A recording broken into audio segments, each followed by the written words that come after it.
CM ট্ৰিপলৰ চেকবোৰ বেংকত জমা দিয়াৰ পিছত কিমান দিন সময় লাগে বেংক একাউণ্টত ট্ৰান্সফাৰ হ'বলৈ? ঠিক আছে, বিশেষকৈ এইটো প্ৰশ্ন যিসকল লোকে সুধি আছে তেওঁলোকে যিহেতু এইবাৰ চেকখন প্ৰথমবাৰৰ কাৰণে পাইছে আৰু যিসকল লোকে প্ৰথমবাৰৰ কাৰণে এই চেকখন ব্যৱহাৰ কৰি আছে, এই চেকবিলাক ব্যৱহাৰ কৰি আছে, সেইসকল লোকৰহে এইটো প্ৰশ্ন। আৰু এই প্ৰশ্নটোৰ উত্তৰ মই আপোনালোকক আজিয়ে দিম। আৰু বহুতে সুধি আছে মোক পাৰ্চনেলি হওক বা মেছেজত হওক বা কমেণ্টত হওক, দাদা আপুনি চেকখন জমা দিয়াৰ পিছত কিমান দিন পিছত এই টকাখিনি পাইছে? আৰু মই আপোনালোকক কওঁ যে মই এই চেকখন 11 তাৰিখে পাইছিলোঁ আৰু মই 12 তাৰিখে চেকখন জমা দিছিলোঁ। 12 তাৰিখে জমা দিয়াৰ পিছত মোৰ 12 তাৰিখে এই টকাটো সোমাই গৈছিল। আৰু কেনেদৰে সোমাইছিল, কি কৰিছিলোঁ, সকলো ধৰণৰ কথা এই ভিডিঅ'তে মই আপোনালোকক ক'ম। মোৰ ভিডিঅ'টো আপোনালোকে শেষলৈকে চাব লাগিব, ঠিক আছে।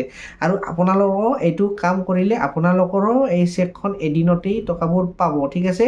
এতিয়া মই আপোনালোকক ক'ম কোনসকল লোকৰ এদিনত সোমাব, কোনসকল লোকৰ দুদিনত সোমাব, কোনসকল লোকৰ এসপ্তাহ লাগিব, 15 দিন লাগিব, কিছুমানৰ এমাহলৈকে এই চেকখন ফাঁচি থাকিব। গতিকে কোনসকল লোকৰ এমাহ ফাঁচিব, কোনসকল লোকৰ এদিনত হ'ব আৰু কোনসকল লোকৰ এসপ্তাহত হ'ব, এই বিষয়ে মই এতিয়া আপোনালোকক ক'ম, ঠিক আছে। যিহেতু এই চেক বিতৰণী অনুষ্ঠান বিভিন্ন জাগাত হৈ আছে, ঠাই বিশেষে বেলেগ বেলেগ বেংকৰ চেক দি থকা হৈছে, ঠিক আছে। ক'ৰবাত যদি আপোনালোকক ষ্টেট বেংকৰ চেক দিয়া হৈছে, ক'ৰবাত আপোনালোকক HDFC বেংকৰ চেক দিয়া হৈছে আৰু ক'ৰবাত আপোনালোকৰ এক্সিছ বেংকৰ চেক দিয়া হৈছে, ঠিক আছে।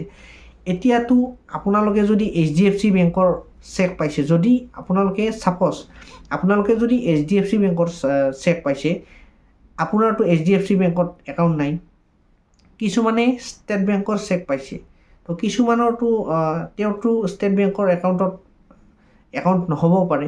কিছুমানে এক্সিছ বেংকৰ চেক পাইছে, তেওঁৰতো এক্সিছ বেংকৰ একাউণ্ট নহ'বও পাৰে, ঠিক আছে। এইবিলাক কাৰণত আপোনালোকৰ কিছুমান দেৰি হ'ব বা টকাটো পাওঁতে অলপ দেৰি হ'ব, কিছুমান সমস্যা হ'ব পাৰে। গতিকে এই সকলো সমস্যাৰ সমাধান আজিৰ ভিডিঅ'ত মই আপোনালোকক ক'ম। আৰু আপোনালোকে কি কৰিলে এই টকাটো সোনকালে পাব, এদিনত বা দুদিনতে পাব, মই আপোনালোকক কৈ আছোঁ। যিটো কাম মই কৰিছোঁ আপোনালোকক সেইটো কৈ আছোঁ।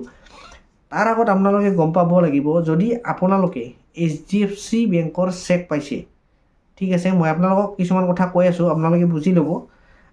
যদি আপোনালোকে বা আপুনি HDFC বেংকৰ চেক এখন পাইছে, আপোনাৰ যদি ষ্টেট বেংকৰ একাউণ্ট আছে, আপোনাৰতো HDFC বেংকত একাউণ্ট নহ'বও পাৰে, আপোনাৰতো ষ্টেট বেংকতো হ'ব পাৰে, ঠিক আছে। এই HDFC বেংকৰ যদি আপুনি চেকখন ষ্টেট বেংকত দিয়ে, তেনেহ'লে কেইদিনমান সময় লাগিব পাৰে প্ৰচেছিং হোৱাতে, ঠিক আছে।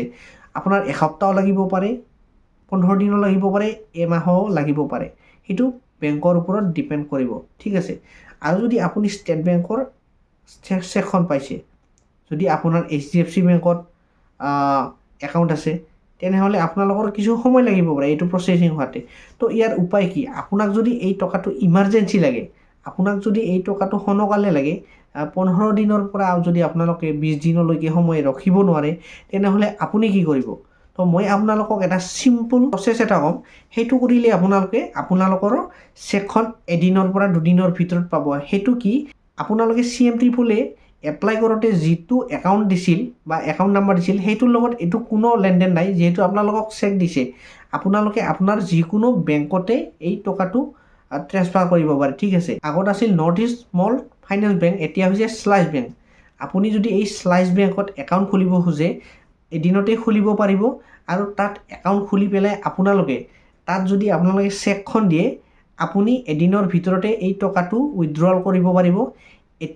ATM সহকাৰেও উলিয়াব পাৰিব আৰু ফোনপে'ৰ যোগেৰেও আপুনি এই টকাটো উলিয়াব পাৰিব। সকলো ধৰণৰ সুবিধা আছে। যদি আপুনি বিচাৰে এদিনতে আপোনাক টকাটো লাগে, আপুনি এনেকৈ টকাটো উলিয়াব পাৰিব। ময়ো তেনেকৈ উলিয়াইছোঁ। গতিকে আপুনি স্লাইচ বেংকত যদি একাউণ্ট খুলিব খোজে, খুলিব পাৰে। খোলাৰ পিছত তাত আপুনি চেকখন দিয়ক, কোনো প্ৰব্লেম নাই। চেকখন দিয়াৰ পিছত আপুনি এদিনৰ ভিতৰতে এই টকাখিনি পাব আৰু উলিয়াব পাৰিব। গতিকে আজিৰ ভিডিঅ'টো এইখিনিয়ে আছিল। আৰু মই আপোনালোকক যিটো আপোনালোকে এই 25,000 টকাটো পেণ্ডিঙত আছে, এই 25,000 টকাটো কেনেকৈ পাব, কি পাব, সকলো ধৰণৰ আপডেট দি আছোঁ। আপুনি 3 দিনৰ ট্ৰেইনিং ল'ব লাগিব। ক'ত এই ট্ৰেইনিংটো ল'ব, কেনেদৰে খবৰটো পাব, সকলো আপডেট মই আপোনালোকক নেক্সট ভিডিঅ'ত দিম। বা যেতিয়া আপোনালোকৰ ইণ্টাৰভিউ হয় আৰু আপুনি 3 দিনৰ ইণ্টাৰভিউ দিব লাগিব, তেতিয়াহে আপোনালোকে এই 25,000 টকা পাব। আৰু যদি আপোনালোকে এই 25,000টো নেপায় বা এই ইণ্টাৰভিউলৈ নেযায়, তেনেহ'লে আপুনি কিছুমান সমস্যাৰ সন্মুখীন হ'ব পাৰে। গতিকে মোৰ চেনেলটো আপোনালোকে ছাবস্ক্ৰাইব কৰিবলৈ নাপাহৰিব। CM ট্ৰিপলেই হওক বা অৰুণোদয় আঁচনিয়ে হওক বা PM কিষাণেই হওক বেলেগতকৈ এদিন হ'লেও মোৰ চেনেলত আগত পাব। আজিলৈ ধন্যবাদ।